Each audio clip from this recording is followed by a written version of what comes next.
Konnichiwa, it's Classic Game Room, where I've got one of the most bizarre yet exhilarating games that you'll ever play. It's Sin and Punishment on the N64. I have no idea what this game's about, but it's a lot of fun.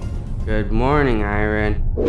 Right, never have I been so confused and so entertained at the exact same time. Sin and Punishment. Come on, we've got work to do. This is a Japanese release for the N64 from the year 2000 by those fine folks at Treasure who will punish you for your sins or your good behavior and kind deeds. Either way, if you play this, you're going to get punished and love it. Get bonus! Sin and Punishment is basically a shooter on rails with some very awkward controls that take some time to get used to. In fact, this whole game takes some time to get used to, but once you get into it, it's absolutely amazing. In fact, I think it's one of the best video games you can play. It's really weird, but such a unique challenge that fans of arcade-style games should love this and get hours of enjoyment out of it. Because you're doing 2 or 3 things at once in order to survive and rack up a huge score. The game is guiding you through the levels as you run back and forth or roll back and forth. You're also able to jump or double jump and trying to shoot enemies with the analog thumbstick all at the same time on one of the most awkward controllers ever designed. But all of this, combined with the challenge that Treasure throws at you, makes it one of the best games on the N64 by far.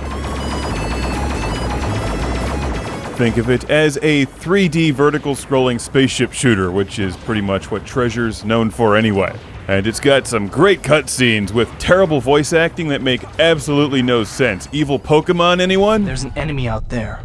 A monster. I won't let it run free. Thinking of revenge? Thinking I'm not going to be able to sleep tonight after looking at that thing. Fortunately, I can hit it in the face with a sword. Yeah, this is one of these games that you gotta get into to get into, if you know what I mean. It took me quite some time to just come to terms with what the developers actually expected me to do. Because you have 2 different weapons, one of which locks onto enemies a little bit and the other one is stronger. The jump button is in a strange place. And if you get up close to enemies, you can also hit them with a sword or knock missiles back into them. Of course, it doesn't help that I can't read the instruction manual. Get bonus!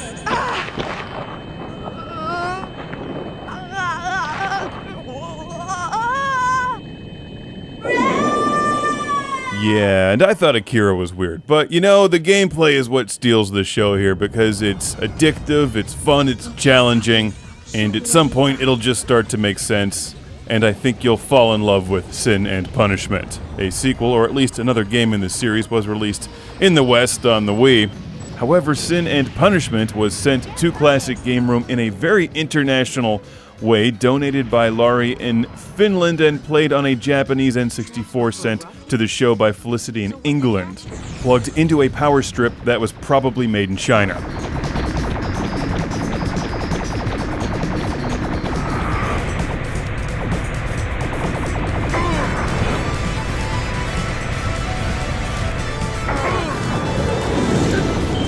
There's a good chance that you haven't played anything quite like this, and it's a great experience. Highly recommended. In addition to just staying alive and destroying the things trying to kill you, if you blow up stuff in the background, you score points and also earn continues, which is great because then you can continue forever. And I think there's some more stuff in the game too, but since I can't read the menus or the instruction manual, I've just been enjoying the standard mode of gameplay.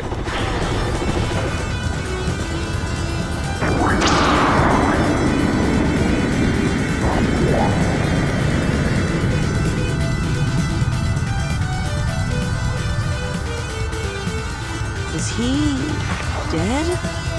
In a final bit of work, Justice, he just wanted the world to see him fight the ruffians in Saki. To humans, our power is an object of either hostility or worship. I I guess Brad just didn't want to be hated by mankind. I really don't know what's going on, but the fact is, if you love video games, this is one that you really want to play. Just book a flight to Japan and buy a few of them. Why not? So thanks again to Laurie from Finland for sending this to the show, and the N64 from Felicity. It's Sin and Punishment. With a title like that, you know it's got to be good and freaking weird.